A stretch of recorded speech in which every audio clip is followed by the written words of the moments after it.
Welcome back to the channel and welcome back to another quick pick prediction video.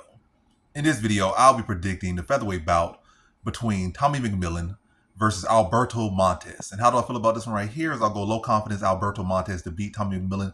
So both of these guys are very talented fighters, and this fight could definitely go either way. And both guys could definitely show up better, show up worse, stuff like that. But again, two very talented guys.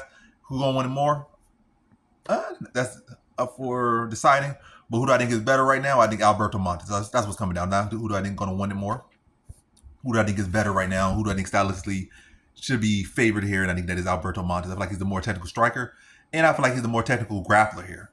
I do feel like McMillen probably does fight like he wants it more. I guess you could say that he does fight like he wants it more because he's not the prettiest striker, really not the prettiest fighter in general, in any sense of the word or any sense of the meaning of that.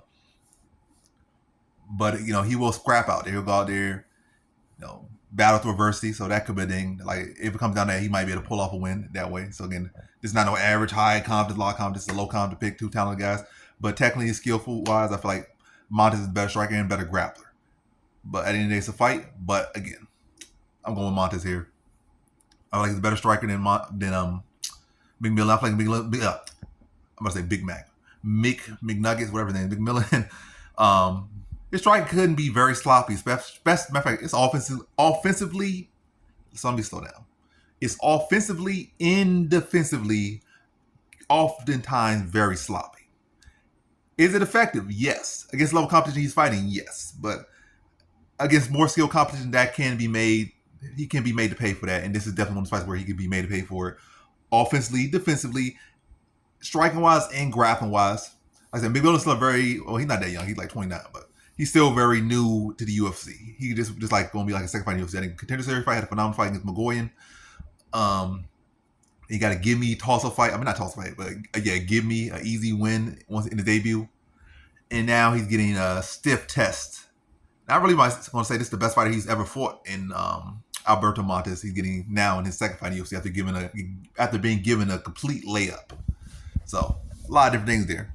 But yeah, Montes is the better striker. McMillen can't be very sloppy, and I feel like Montes will be able to take advantage of those big openings, chin rising up in the air, hands getting away from his face as he fling shots at you, just trying to land something with as much power as he can, throw as many punches as he can with as much power as he can, leave his chin up in the air, be defensively negligent, and he kind of slow too. Like his punches and kicks are pretty slow. Like he's not the fastest, most athletic fighter. Like he's well trained, well conditioned. Giving the best version of himself he can get. But I feel like athletically he's probably not naturally that gifted of a fighter or a person in general. But he trained hard, he put the time in.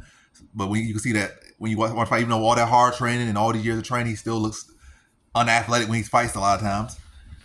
So like his strikes aren't that, he's pretty slow. Technically, again, a lot of flaws. Montes is sharper than him. And he could be able to capitalize on that, be able to outstrike him on the feet or land the clean shots, and that's gonna do the more significant damage. And then eventually fall him to the ground and be the more technical grappler as well. And I see him submitting McMillen late in the second round. So in this one, I got Alberto Montes via second round submission.